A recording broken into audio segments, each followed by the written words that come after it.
मैं हूँ ज्योति और मेरे चैनल फन फूडी में आपका स्वागत है। कि आज मैं आप लोग के लिए लाई हूँ ऐसे किचन टिप्स जो आपके बेहद ही काम आने वाले हैं। मेरे बताए हुए टिप्स एंड ट्रिक्स से आप अपने काम को बहुत ही आसान और इजी कर सकते हैं।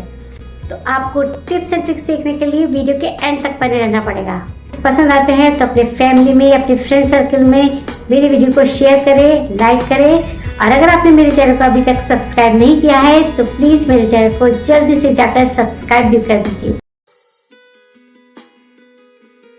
तो दोस्तों, आज की हमारी पहली ट्रिक है इस तरह के हैंड टॉवल को लेकर। इसका आज मैं आपको एक बहुत अच्छा सा यूज बताऊंगी। जो ये ट्रिक मैं आपको बता रही हूँ तब करिए जब आपके घर में कोई गेस्ट आने वाले हो। आपके घर में वो रूम तो होगा ही जहाँ पर गेस्ट आते हैं, उनके रूम में आप अगर इस तरह से टॉवल को फोल्ड करके रखेंगे तो ये इनको देखने में बहुत अच्छा लगेगा। टॉवल को इस तरह से फोल्ड करके आप पॉकेट टाइप बना लें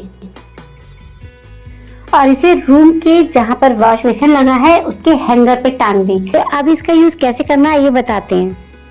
तो अब इस टॉवल की हमको एक पॉकेट जैसी मिल गई है। ये टॉवल एक होल्डर की तरह काम करेगा। अब आप इसमें अपने गेस्ट के लिए पेस्ट, ब्रश वगैरह रख सकते हैं। ये देखने में बहुत ज्यादा क्रिएटिव लगता है। वैसे तो मार्केट में बहुत सारे होल्डर मिल जाते हैं, लेकिन जब हम घर पर ही इस तरह से बना कर रखते हैं तो ये किसी भी आने वाले को बहुत ज्यादा इम्प्रेस करते हैं। देखते हैं नेक्स्ट ट्रिक क्या है। तो नेक्स्ट ट्रिक है हमारी इस तरह से तांबे के बर्तन को लेकर। तांबे के बर्तन बहुत जल्दी गंदे हो जाते हैं, तो इसे साफ करना बड़ी मुश्किल का काम लगता है। तो आज मैं आपको एक इंस्टेंट आइडिया बताती हूँ। आपको ले लेनी है इस तरह से केचप, जो हम लोग टोमेटो सॉस खाते हैं ना, ये वही। इसे अच्छी तरह से लोटे पर स्प्रेड कर देना है। अब इसे जिस तरह से मैं स्प्रेड कर रही हूँ आपको भी इसी तरह से करना है और इसे थोड़ी देर के लिए ऐसे ही छोड़ देना है। मैं आपको सामने दिखाऊंगी कि इसका कैसे इंस्टेंट रिएक्शन होगा। 2 से 3 मिनट के बाद आप इसे अपने हाथों से इस तरह से रगड़िए। देखिए आपका लोटा एकदम चमक जाएगा। तो देखिए गाइस, रिजल्ट आपके सामने है। मेरा लोटा आधा देखिए जहाँ पर मैंने इसे साफ किया था वहाँ से चमक गया है। इसी तरह से आप अपने कॉपर के सारे बर्तनों को केचप की हेल्प से मिनटों में साफ कर पाएंगे। तो ये गजब की ट्रिक आपको कैसी लगी मुझे प्लीज कमेंट में जरूर बताइए। मुझे तो ये ट्रिक बहुत ही अच्छी लगी। एक बार आप भी इसे ट्राई जरूर करिए। इस तरह की बॉटल्स तो सभी के घर में आती हैं और इसका यूज भी हम कहीं ना कहीं कर ही लेते हैं, लेकिन इनके जो ये स्टिकर्स होते हैं ना, ये देखने में बिल्कुल अच्छे नहीं लगते। ये इजीली छूटते भी नहीं है। तो इस स्टिकर्स को छुटाने के लिए हमें क्या करना है, इस तरह से ड्रायर तो सभी के घर में होता है, तो आपको ड्रायर की हेल्प से इसके स्टिकर को निकालना है। जैसे ही ड्रायर की हीट इसको मिलेगी वैसे ये स्टिकर बहुत इजीली बॉटल से उतर जाएगा। तो देखिए कितनी आसानी से स्टिकर उतर रहा है और बॉटल पे कोई भी निशान नहीं रहा। और अब आप इस बॉटल का यूज कहीं पर भी कर सकते हैं। और गाइस, नेक्स्ट ट्रिक है हमारी इस तरह से गम स्टिकर को लेकर। अब ये गम शीट कहीं पर भी हो सकती है, कपड़ों पर या फिर किसी भी डब्बे पर, और इनको वेस्ट समझकर हम फेंक देते हैं। तो आइए मैं आज आपको इसका बहुत ही अच्छा सा यूज बताती हूँ।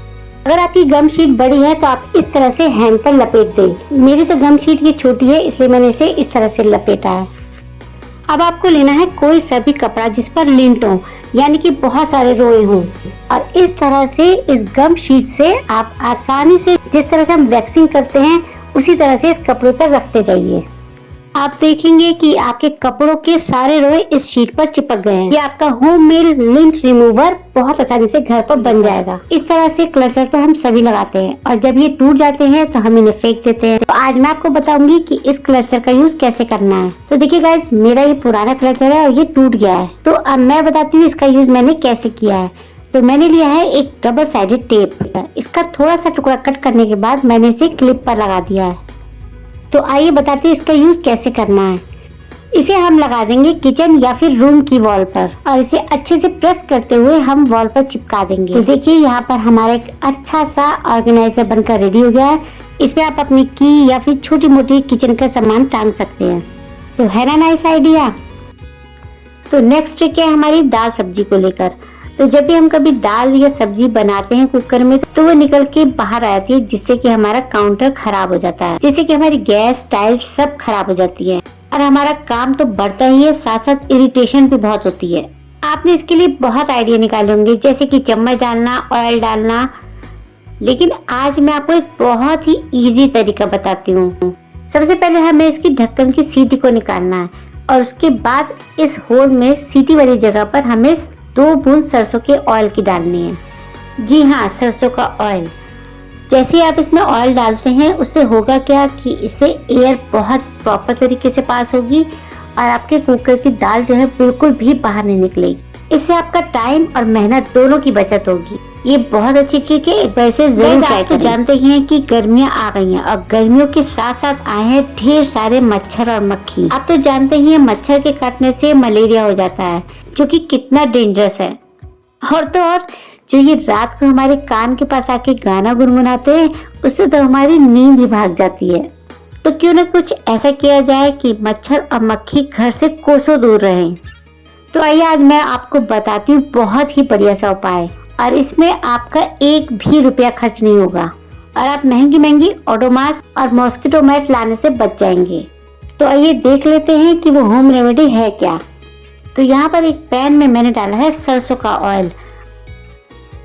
तो देखिए, अगर आपके पास नीम का ऑयल है तो आप इस काम के लिए नीम का ऑयल ही यूज करें, क्योंकि वो सबसे ज्यादा बेस्ट है। अब जैसे ही ये ऑयल हल्का सा गर्म होगा, हम इसमें डाल देंगे तेज पत्ते। अगर आपके पास नीम की पत्ती है तो आप वो भी ले सकते हैं। अब जैसे ही ये पत्ते थोड़े से क्रिस्पी होंगे, हम इसमें कुछ चीज और ऐड करेंगे, जिससे कि ये रेमेडी जो हम बना रहे हैं वो बहुत ज्यादा स्ट्रॉन्ग बने। तो यहाँ पर मैं ऐड कर रही हूँ लहसुन के छिलके। जी हाँ, लहसुन के छिलके आप सब्जी में तो डालते ही हैं, उन्हें फेंकने की बजाय आप इसका यूज इस रेमेडी में कर सकते हैं। और साथ ही मैंने डाले हैं कुछ छिलके प्याज के और 2 से 4 लौंग। अब इन सब को हम अच्छे से कुक करेंगे। अब आप सोचेंगे कि ये छिलकों से क्या करने वाली हैं? तो गाइस, इससे बनेगी बहुत ही पावरफुल और बहुत ही ज्यादा स्ट्रॉन्ग और यूजफुल होम रेमेडी बन रही है। अब जब ये सब अच्छे से कुक हो जाए तो हम इसे साइड में कर देंगे और यहाँ पर हमें गैस की फ्लेम को ऑफ कर देना है। और अब इस गुनगुने ऑयल में हमें मिलाना है थोड़ा सा कपूर। तो कपूर तो हर घर में अवेलेबल होता है, क्योंकि हम इसे पूजा के लिए भी यूज करते हैं। और ये कपूर को अच्छे से हम ऑयल में मिक्स कर लेंगे। और अब इसके बाद हमें छिलकों को तो कर लेना है साइड, और ये जो ऑयल है हम इसे निकाल लेंगे कटोरी में, क्योंकि ये ऑयल अभी बहुत गर्म है, इसलिए हम इसे साइड में रख देंगे थोड़ी देर ठंडा होने के लिए। तो जब तक हमारा ऑयल ठंडा हो रहा है, तो आइए बताते हैं इन छिलकों का यूज कैसे करना है। पर उससे पहले हमें करना होगा एक छोटा सा काम। हमें लेना है एक कोयले का टुकड़ा। अगर कोयले का टुकड़ा नहीं है तो आप उपला भी ले सकते हैं, यानी कि कंडे। अब आपकी लैंग्वेज में क्या कहते हैं आप मुझे कमेंट सेक्शन में जरूर बताइए। अब जब ये कोयला अच्छे से गर्म हो जाए तो हम इसे प्लेट पे निकाल लेंगे और जो हमने छिलकों को फ्राई किया है उसे हम इस कोयले के ऊपर रख देंगे और थोड़ा सा कपूर डाल के हम इसे जला लेंगे और इसे जलने के बाद बुझा देना है। और फिर इसमें से निकलेगा धुआं और इसे हम पूरे घर में घुमा देंगे, जिससे कि जो सारे घर के मच्छर और मक्खियां हैं वो पूरी तरह से भाग जाएं। तो ये तो हुई धुएं की बात, इसे हम रूम में रख देते हैं। तो आइए बताते हैं इस ऑयल का क्या करना है। तो इस ऑयल को जैसे कि आपके बच्चे बाहर खेलने जाते हैं तो उनके हाथों, पैरों, गर्दन हर जगह पर लगा दें, इससे कि मॉस्किटो उनके पास बिल्कुल नहीं आएंगे। और ये ऑयल बिल्कुल केमिकल फ्री है, तो उन्हें नुकसान भी नहीं पहुंचेगा। तो गाइज, आपको मेरी ट्रिक्स कैसी लगी मुझे कमेंट सेक्शन में जरूर बताइए। मिलते हैं नई वीडियो में, तब तक के लिए बाय बाय।